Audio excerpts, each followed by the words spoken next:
All righty. This is not ESPN's 30 for 30, but it is my 98 for 98. The 98 seasons in the history of the New York Football Giants. I'm going to try to do it in 98 days. Probably not going to get it done, but I'm going to try to get it done before the beginning of regular season, which starts September 10th against the Cowboys. So we're forging ahead. We're almost at the 50s, into the 50s. This is 1949. It's the 25th season in the history of the New York Football Giants. It's the 25th season for the Giants, 30th season for the NFL. The NFL started in 1920. Giants started in 1925. This was a little bit of a bounce back year for the Giants. They had consecutive, for the first time ever, losing records in 47 and 48. 47, they had 2 wins. 48, they had 4 wins. They're going up by 2s, shall we say. Right? I guess you can call it. 47, they had 2 wins. 48, they had 4 wins. 49, they had 6 wins. So they didn't have a winning record this year. Didn't have a losing record. They were 6-6. But this, at least nice little bounce back anyway, because things were not looking very good. Their defense was atrocious in 1940. Absolutely horrible, giving up over 32, almost 33 points per game. One of the worst, not the worst, but one of the worst Giants defenses of all time. And if you're talking 98 seasons and you're one of the worst, top 5, that was a horrible defense.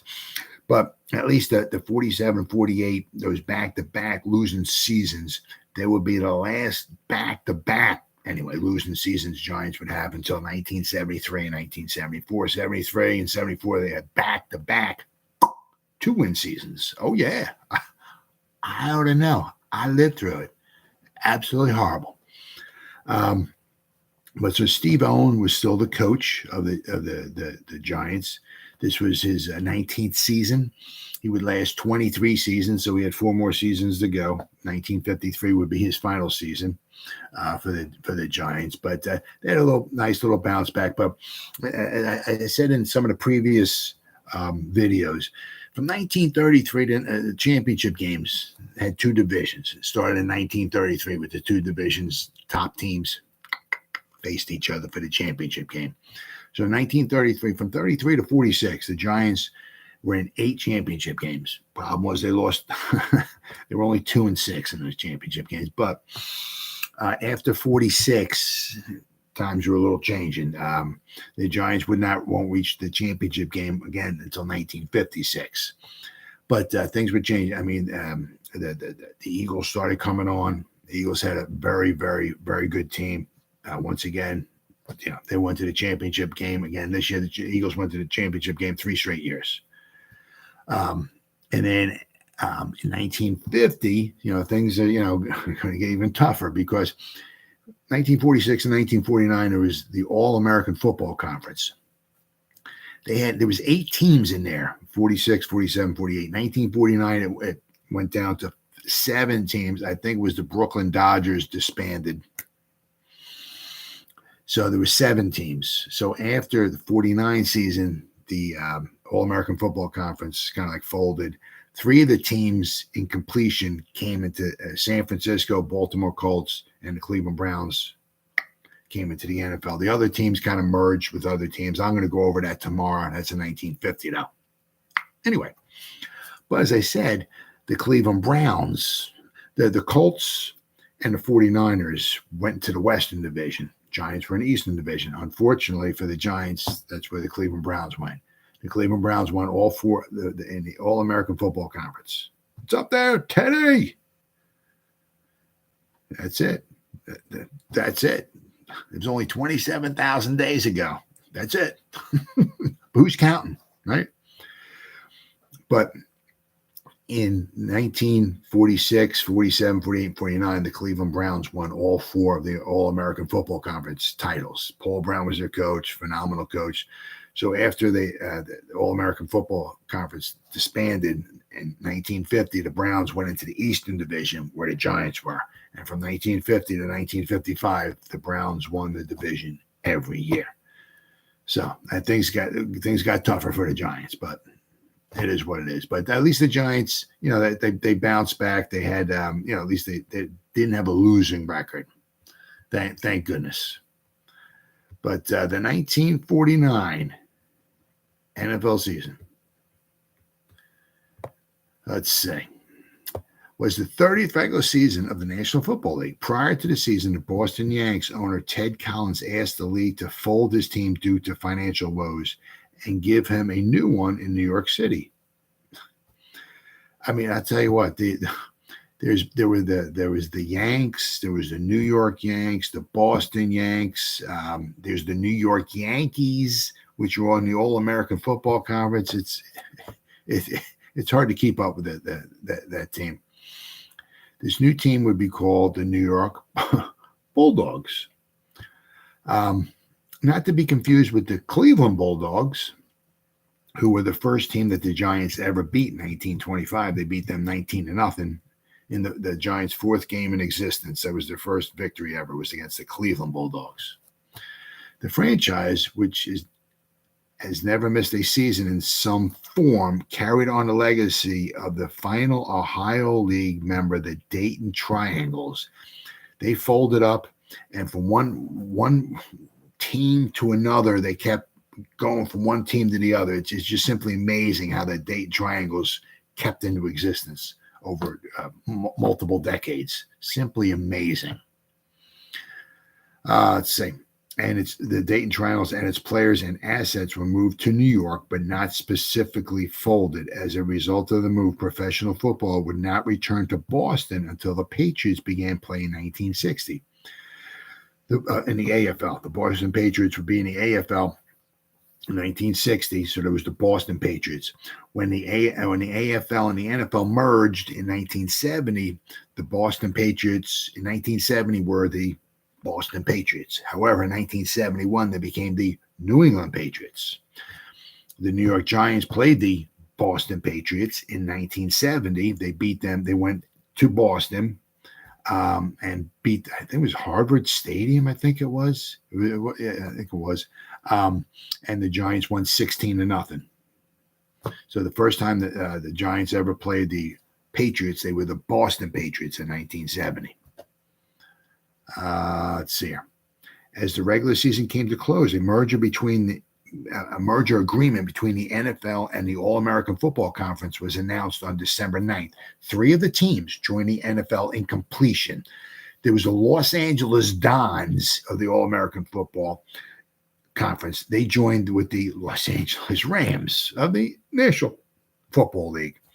Some of the other teams, like I think the Buffalo Bills, actually, some of those players, they merged with the Cleveland Browns. I mean, it was just, but 3 of the teams in completion. We're going to go more over this tomorrow in the 1950 season when it actually happens. But the following season, 1950, the Cleveland Browns, the San Francisco 49ers, and the Baltimore Colts, all in completion, joined the NFL.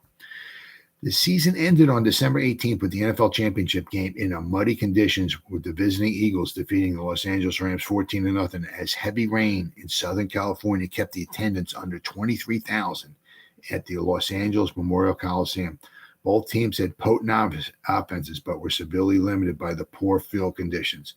The management of the Eagles and the Rams had favored a postponement for a week, but it was overruled by the commissioner, Bert Bell. They wanted to wait a week, which would have put the game on Christmas Day, but the commission said, nope, play on. The draft was held on December 21st, 1948 at Philadelphia's Bellevue Stratford Hotel with the first pick. Now, I got to go over this there. This is unbelievable. This is really ridiculous. With the first pick, the Philadelphia Eagles selected Senator Chuck Bednarik from the University of Penn. More on the draft in a couple minutes here. It's absolutely ridiculous. Major rule changes. The free substitution rule. Any or all of the players may be replaced by substitutes after any play. Was readopted for 1 year. The rule was previously adopted in 1943 in response to the depleted rosters during World War II, but was repealed in 1946. Plastic helmets were allowed once again after being outlawed in 1948. Because in 1948 they were worried about the plastic helmets being used as like weapons. Division races. In the Eastern Division, Philadelphia and Pittsburgh both had records of 4-1-0. when they met in week 6. The Eagles won 38-7 and kept the lead for the remainder of the season. In the Western Division, it was a little bit closer. The Rams got off to a 6-0 start while the Bears were 3-3-0 at midseason. Though the Bears won all of their remaining games, they never caught up with the Rams, who finished 8-2-2. The Bears wound up 9-3. The Rams wound up 8-2-2. So the Rams faltered a little bit toward the end, but they didn't falter enough where the Bears wound up catching them. However, had the current post-1972 system of counting ties as half a win, half a loss been in place in 1949, the Rams would have required a playoff with the Bears of the Western Division, because the Rams wound up with 2 ties. So the 2 ties would have gave them a half a win and half a loss for each one. So basically they would have been 9-3, and the Bears would have been 9-3. But the ties did not count back then. After 72, they did. 1972, they did. All right. Then we got the league leaders. Johnny Lujack of the Bears threw for 2,658 yards. Steve Van Buren of the Philadelphia Eagles was rushing leader, 1,146 yards. And Bob Mann of Detroit had 1,014 yards receiving.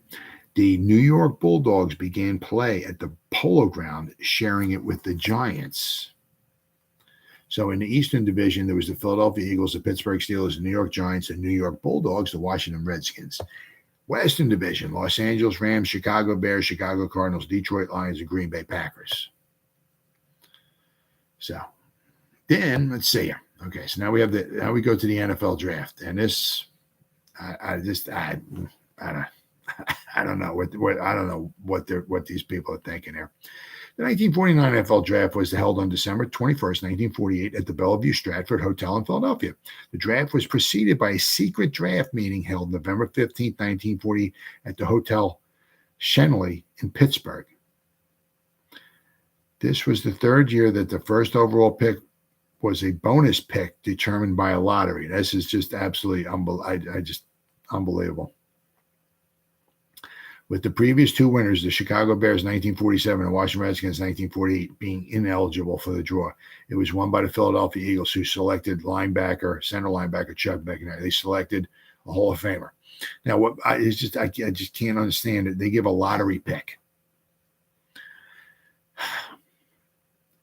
and it wound up going to the Eagles, who were the champions the year before. That's like giving a lottery pick and the Kansas City Chiefs winning it. And that's like giving the Kansas City Chiefs from this past draft the number 1 overall pick. It makes no sense whatsoever. Hey, let's give the Philadelphia Eagles, who won the championship the year before, let's give them the number 1 overall pick. Yeah, that makes a lot of sense. It's the stupidest thing. But this is the 3rd year they did it. 1947 was the first time they did it. They had a lottery pick. To give the first overall pick, they drew a lottery. And who did it go to? The Chicago Bears. Why? Is that ridiculous? 1946, the Chicago Bears won the championship. So the Chicago Bears going into 47 are the champions of the world. Hey, let's give them the first overall pick too. Yeah. I mean, stupid, but that's the way it was. All right. In the 1949 NFL draft, let's see. I'll go over the first 10 rounds here. The Giants picked Paul Page, a halfback from SMU. Second round, they took Al DeRogatis, a tackle from Duke. Now he was a great player, but he had injury. I think it was a knee problem. I think it was. His career was very short. He was a very good player, but he became more well-known for he was a broadcaster in the 60s and the 70s, did a phenomenal job. But him and Kurt Gowdy, he was in Kurt Gowdy quite a bit, but he was a fantastic broadcaster, really knew his stuff. And but the Giants drafted him, unfortunately, due to injuries. I think it was knees. His career was very short. Third round, the Giants took Bill Olson, a back from Columbia. Round 4, Giants took Bill Kay, a tackle from Iowa. Round 5, the Giants took J.D. Cheek, a guard from Oklahoma A&M. There you go. Actually, Oklahoma A&M actually had 2 back-to-back picks. Oklahoma and A&M. There you go. The Giants took Abe Gibron, a guard from Purdue. Very good pick there. Round 7, the Giants selected Frank Lavolo, an end from St. Bonaventure. Round 8, the Giants took John Salscheider, a back from St. Thomas of Minnesota. Round 9, the Giants took Joe Soboleski, a guard from Michigan. And round 10, the Giants took Gene Rosides, a back from Columbia. Now, there was 5 Hall of Famers selected in this draft. Chuck Bednarik, the number 1 overall pick, went to the Eagles, was one of them. In rounds 2, there was 2 for a Hall of Famers picked. Round 4, there was another one. Norman Van Brocklin, the Rams picked him. But the next 2 guys didn't go to round, I think it was 12. Yeah. Jim Finks, quarterback from the and George Blanda, round 12. The draft had 25 rounds, was it? Which is different than the past, like 10 years or so, where they had 32 rounds. So this is 25 rounds. So the past, close to the last 10 years, I should have looked that up to be more exact, but close to the past 10 years, there was like each team got 30 players. This year, they cut it down to 25. So the Giants had a good draft. Giants had themselves a decent draft. All right. But the Giants, I mean, once again, the Giants, it was their, they scored a bunch of points. They averaged almost 24 points a game. Very good. But once again, their defense, which gave up well over 300 points the year before, they gave up 298 points this year. They gave up 24.8 points per game, which is a lot, but they gave up over 32 points per game the year before. I mean, absolutely atrocious. I mean, so their defense got a little bit better, but wasn't quite good enough.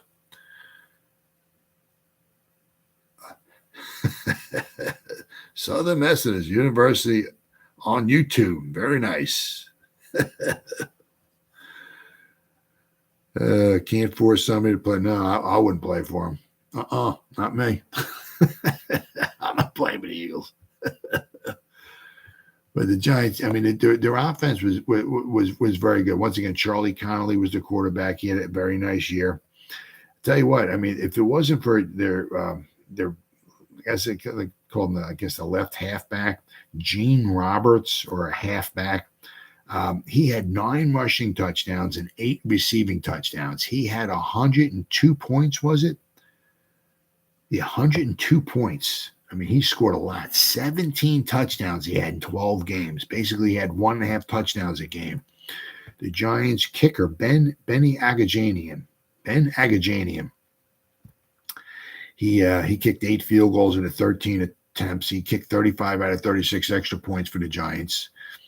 What was interesting with Ben Agajanian, he had a long career. He kicked into the 60s. He kicked with like 8 or 9 different teams. He kicked with a ton of different teams. He kicked with the Giants, I think, 2 different times. He was their kicker. He's their kicker in the 1956 championship game when the Giants won.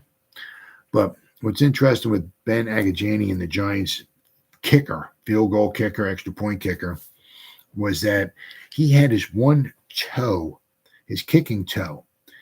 It was like, I think it was like it was an elevator accident or something. It fell and it crushed his toes. So he had to have his toes amputated. And he told the doctor to amputate his toes like straight across. I think maybe his pinky toe was still intact, I think, but his other 4 toes, he had them where they were like straight across. So he kicked with a shoe that fit him like perfectly, but the front of the shoe was flat. And he became so much more accurate at kicking the ball. It was a mine shaft accident, I think it was, or something. So basically, his one foot was like a size. I think it was his left foot was a size like 10. His right foot, because of the shoe, his toes were missing, was a size 8. But he became a very accurate field goal kicker. He was 8 for 13 for the season, which back then was pretty accurate. He was well over 50%, so he was pretty accurate back then. But I said he was 35 out of 36 on extra points. So. And he had a long kicking career. But Benny Agajanian. I mean, the Giants, they gave up. I mean, they scored, what was it? They scored 36 touchdowns. They gave up 40 touchdowns. I mean, the defense was just very bad. Let's see. Yeah, I mean, the Giants had 1,400 yards rushing. They averaged 3.4 yards a carry. They scored 17 rushing touchdowns. They gave up 16 rushing touchdowns. The Giants gave up over 1,600 yards rushing. They gave up 3.6 yards a carry, which was better from the year before. The year before, I think they gave up 4.5 yards per carry. So their defense definitely got a little bit better in the run game. Last year, their 1948, their running defense was absolutely horrible. Horrible. Charlie Connolly was in his second season as the quarterback of the Giants, had a nice season. He completed about 50% of his passes. He had 17 touchdown throws. He had 20 interceptions.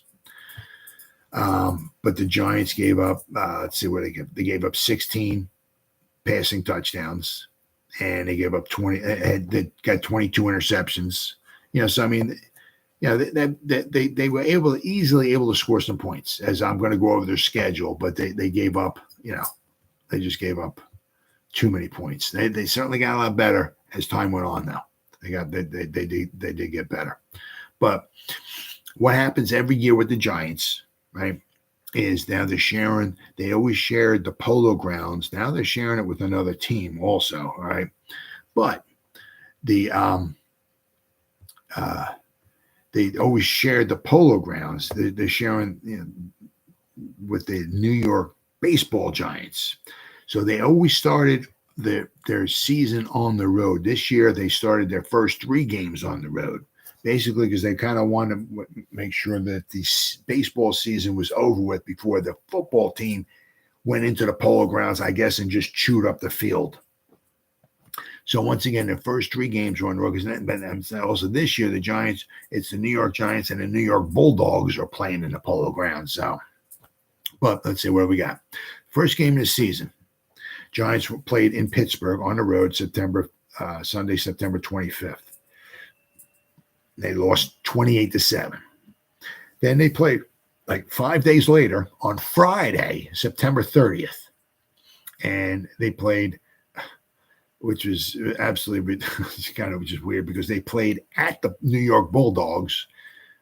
They both play in the Polo Grounds. So the game is played at the Polo Grounds, but the Giants were the away team. The Giants won 38-14. So you can see the Giants were scoring some points, but they were giving up some points. The following week, they were on the road, and they played the Washington Redskins on Sunday, October 9th in Washington, and they won 45-35. So they were scoring some points, but they gave up 35. The following week, their first home game, official home game, they played the Pittsburgh Steelers on Sunday, October 16th. They lost 21-17. So they're 2-2 after 4 games. The following week, week 5, October 23rd, at home, they played the Chicago Bears. They won 35-28. Once they scored a bunch of points, but once again, they gave up a bunch of points. Then they went on the road on Sunday, October 30th, the day before Halloween. They played in Chicago against the Cardinals, and they won 41-38. Then they had their home game against the New York Bulldogs on Sunday, November 6th, and they lost that one 31-24. Once again, they scored some points, but they gave up 31 points. Then they played, the following week, their week 8. They became 5-3. When they went to Green Bay and they beat the Packers 30-10. So now the Giants are 5-3. Let's see here. The Eagles were 11-1. The Eagles were just, the cream of the crop. The Eagles defense only gave up 134 points all game. Basically they gave up, what the heck is that? 11 points a game. Just phenomenal. They scored 364 points. They gave up 134. They had a plus minus of 230 points. They scored 230 more points in just 12 games. That's basically like 19 points a game they won by on average. They're just a phenomenal team. All right, so let's see. After they beat the Packers, they were 5-3. Then the following week, they played the Detroit Lions at home. The Detroit Lions always seem to give the Giants a hard time. Once again, the Detroit Lions beat the Giants in New York 45-21. Once again, the Giants scored 21, but they gave up 45 points. Then the following week, the Washington Redskins came to town. The Giants played Washington on Sunday, November 27th at the Polo Grounds. The Giants won 23-7. So now the Giants are 6-4. So they have 2 games left. They got a really good chance of at least having a winning season. Their season's over with, for the most part, because they're not going to win the title or anything like that. They're not catching the Eagles with 2 games left. But then the following week, the Eagles came to town. Unfortunately, the Giants played back-to-back games against the Eagles. They finished the season back-to-back games against the best team in football, and it cost them. So on Sunday, December 4th, the Eagles came to the Polo Grounds, and the Eagles won 24-3. So now the Giants are 6-5. The following week, on Sunday, December 11th, the Eagles in Philadelphia, the Giants played the Eagles. The Eagles won 17-3. So the Giants finished the season at 6-6. But they would have a very vast improvement the following season. In 1950, they would go from 6-6. They would finish 10-2. So in 1950, they got much better, much better. All right, now we got the NFL championship game. The 1949 NFL championship game was played in the mud. Mud. Let's see here. The 1949 NFL championship game was a 17 title game for the National Football League.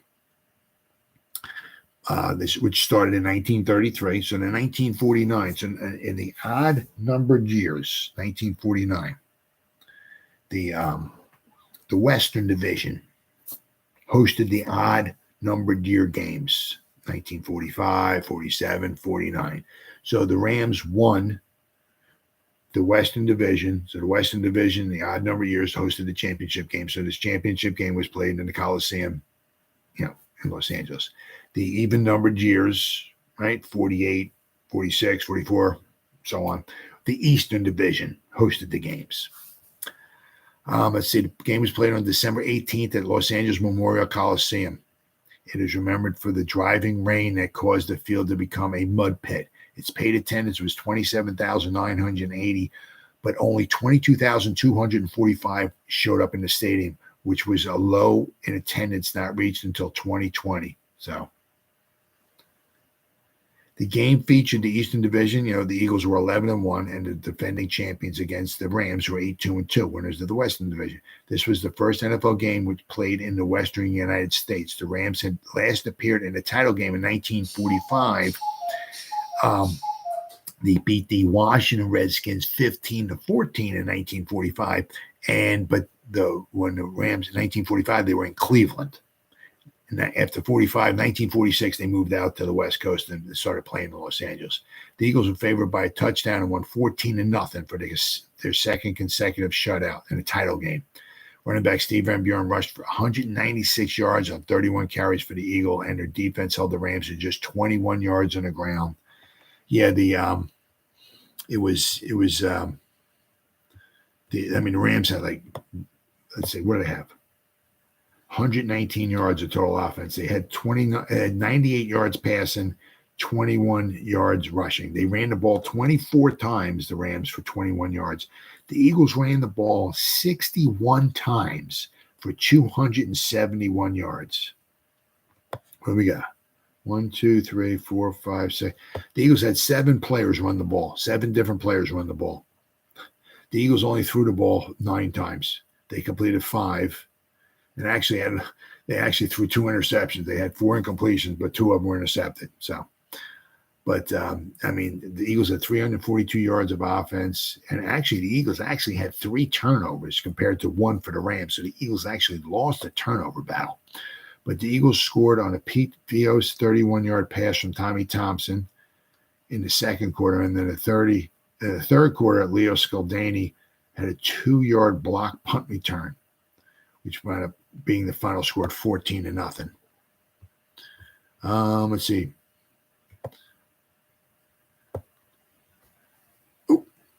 The Eagles' masters in every department of play left no room for doubt that they were the finest club in the National Football League as they racked up one touchdown in the second quarter on a crack shot passing arm of Tommy Thompson and added 7 more points in the third on a blocked punt.